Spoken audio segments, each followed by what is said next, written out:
I'm going to be reading from The Pointed Firs, page 65 to 67-68. I was talking to poor Joanna the other day. I hadn't thought of her for a great while, said Miss Fosdick abruptly. Miss Brayton and I recall her as we sat together sewing. She was one of your peculiar persons, wasn't she? Speaking of such person, she turned to explain to me. There was a sort of nun or hermit person lived out there for years all alone on Shell Heap Island. Miss Joanna Todd, her name was. A cousin of old Almiry's late husband. I expressed my interest, but I glanced at Miss Todd.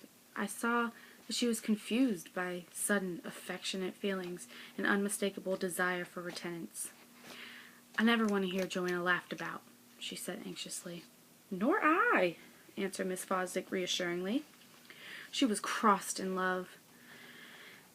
That was all the matter to begin with.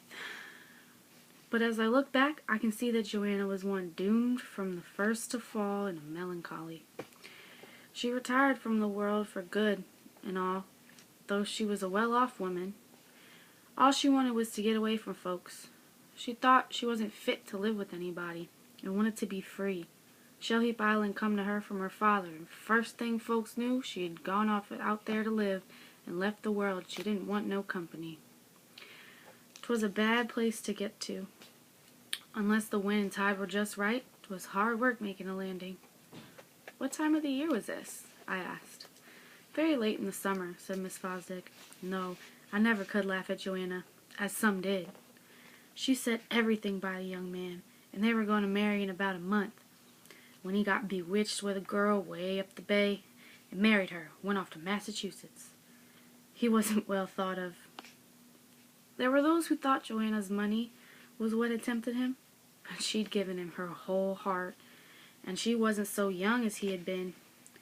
All her hopes were built on marrying and having a real home, and someone to look to.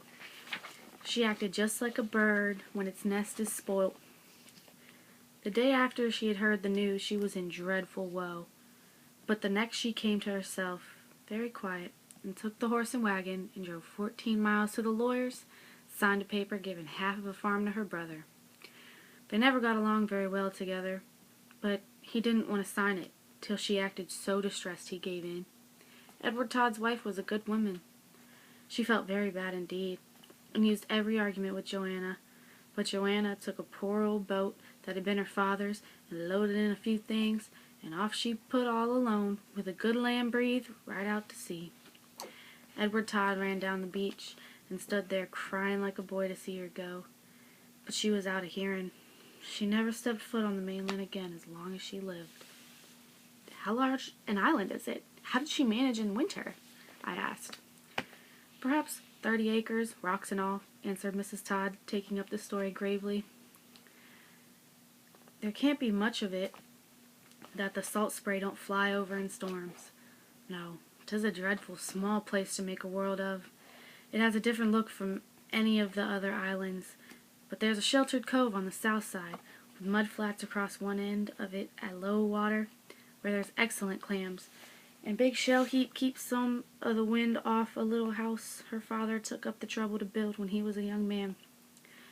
They said there was an old house built of logs there before that, with a kind of natural cellar in the rock under it. He used to stay out there days at a time, and anchor to a little sloop he had, and dig clams to fill it, and sail up to Portland. They said the dealers always gave him an extra price. The clams were so noted. Joanna used to go out and stay with him. There were always great companions, so she knew just what was out there. There was a few sheep that belonged to her and her brother, but she bargained for him to come and get them on the edge of old cold winter. Yes, she desired him to come for the sheep, and his wife thought perhaps Joanna would return, but he said no, and loaded the boat with warm things and what he thought she needed through the winter. He came home with the sheep and left the other things by the house, but she never so much as looked out at the window. She done it for penance. She must have wanted to see Edward by that time. Miss Fosdick was fidgeting with eagerness to speak. Some thought the first cold snap would set her ashore, but she always remained, concluded Miss Todd soberly. Talk about the men not having any curiosity, exclaimed Miss Fosdick scornfully. Why, the waters around Shell Heap Island were white with sails all that fall. 'Twas never called no great a fishing ground before. Many of 'em made excuses to go ashore to get water at the spring, but at last she spoke to a boatload, very dignified and calm, and said that she'd like it better if they'd make a practice of getting water to Black Island or somewhere else and leave her alone, except in case of accident or trouble. So, I chose this passage mainly because I find Joanna to be just such an interesting character. I feel like she has such life in the story, although she personally is not in the story. She's just a part of it. And there's a real aspect of femininity, a feminine bond in this little town. Yes, we have men like Captain Littlepage, William, Elijah, those kind of guys, but the women are what hold this town together.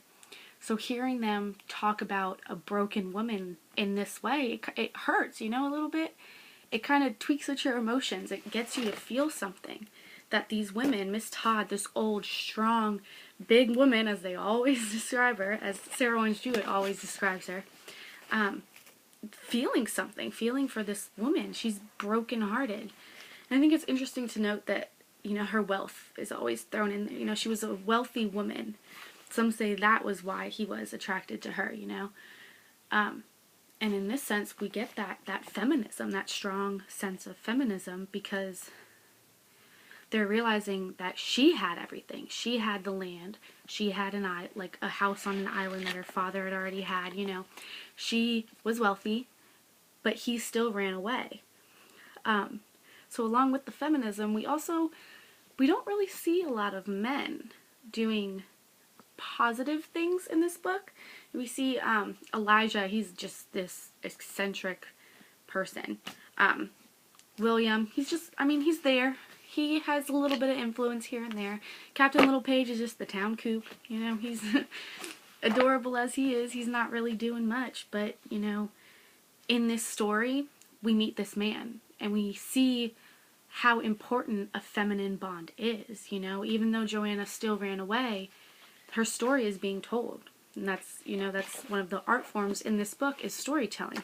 They're still telling her story, even to the narrator, whom, we don't know much about. We don't really know her age, although we can assume that she's significantly younger than the oldest person in town. I would say she's like mid-30s, but she's very intrigued with Joanna. She's so interested in her life and what is going on with her. So interested, in fact, that a little bit later she actually goes to Shell Heap Island. She goes and visits Joanna's grave, I believe. And I think that's we get an insight into the narrator in this sense, Why is she feeling so strongly about Joanna? Is it because she's witnessed the same things? Because she's been through the same heartbreak, She came to this place supposedly so that she can write, but she's not really doing much writing. Instead, she's hearing stories from people. And if I can take this one way, if we run with this idea that the narrator is connecting with Joanna so strongly, it could be because she feels the same way. She's been through the same thing, and she came to this town to get away. She came to Dunnet Landing to get away from that. And then found this core group of women, I would say. They're significant enough in her life that, maybe they get her back on her feet. Maybe they help her, because in the end, when she's talking about when she has to go back, she says, I'm going to feel like a stranger when I get home. And it's because of these connections with this person, like who Joanna is. And I think it's also interesting that it's Joanna Todd, Mrs. Todd's husband's sister, I believe, unless I'm mistaken. But yeah, Mrs. Todd, she's so interesting. She is really the center of this story. Yes, it's the narrator also, because she's the one that's hearing the stories and then retelling the stories, assumably, if this is the novel, if we want to take that route and say that this is actually the novel that she was writing. But Mrs. Todd, to have a family member of someone so strong and so confident in their words and their abilities, to just see the opposite of that. We see Joanna, this woman who's completely crippled by a man. You know, that could be Sarah Orange Hewitt's way of, you know, getting a little dig in there. That guys can seriously drive women nuts, you know? I'm not saying that Joanna was crazy, but she went to live on an island all alone because she was totally heartbroken. This guy she was supposed to marry, she was in love. Like Mrs. Fosdick says, she gave him her whole heart. And he went off and married someone else. He didn't care, you know? And to be put through something like that in a time where you don't have Twitter, you can't go on Facebook and defriend him, you know? You just have to deal with it. And then we get to the concept of age in this town. You know, it seems like everyone is older. But the narrator still seems significantly younger than a lot of the people in this town. And during this story, I mean, they mentioned that Joanna isn't the youngest. She's not as young as she was. But she doesn't have the strength that some of these other women do. And that's why she runs off to this island. But if we want to get back to the feminine bond, I want to talk a little bit more about that. We really see that in this passage that I just read, and I mean the whole chapter as is, where they're talking, like the chapter is literally called Poor Joanna, and these women are talking about the heartbreak that she must have felt. If we continue reading, you know, they go into what was on the island, and Mrs. Todd says, "Poor Joanna," and sadly shook her head as if there were things no one could speak about. So there is a deeper story, which we get with almost every character in this book, but I feel like in order for, I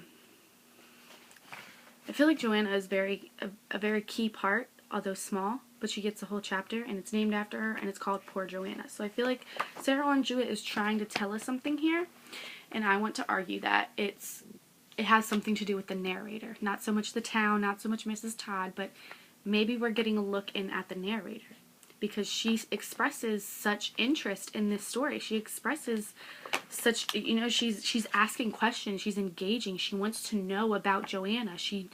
I feel like she seemingly is connecting with Joanna, although, like I said, Joanna isn't actually a character in the book. Well, she is, but she's not a physical character in the narrator's meeting. You know, she never actually meets Joanna. She just hears these stories about her from the women like Mrs. Todd. And, you know, in this small community, these stories circulate and they keep going. So for these ladies to have such a strong bond with each other and kind of in tandem tell this story together to this narrator, it's expressing this trust in females. You know, we gotta stick together in a sort of way. And I mean, that shows throughout the book. Like I said, with the lack of strong male lead, we have to look at Joanna. We have to look at this passage as, what is Sarah Orange Hewitt trying to say? You know, what does the narrator's interest in Joanna actually mean? So that's really why I chose this passage. It's another one that, you know, it can either get shoved under the rug or it can really stick out. And to me, it really stuck out, you know. Partially because my heart breaks for Joanna, as, you know, who she is. She got her heart broken, and she felt so terrible about it that she went to an island away from her friends, away from her family, gave away her property to her estranged brother, and went and lived alone. And then when the narrator actually goes to the island and is kind of soaking in what Joanna was witnessing, she's saying that she hears people on boats off in the distance. You know, she's hearing people laughing and having fun, and she's thinking to herself, how can Joanna possibly bear to hear this all that time and never once, you know, want to go back, want to re-engage with people, want to reconnect, want to have a life again? That says something. That says something very strong, that Joanna was really that broken, that a man really broke her that much, that she couldn't even lean on the females that she had in her life. You know, they were saying that her brother's wife, Edward Todd's wife, was trying to get her to stay. She was trying to be there for her, but it just didn't work. So, Joanna, it's a heartbreaking story, but it's also a way of, you know, acknowledging that female bond in Dunnet Landing, you know. And also, what I said about the narrator is the narrator connecting with her for the reason that she feels similarly or for other reasons unknown.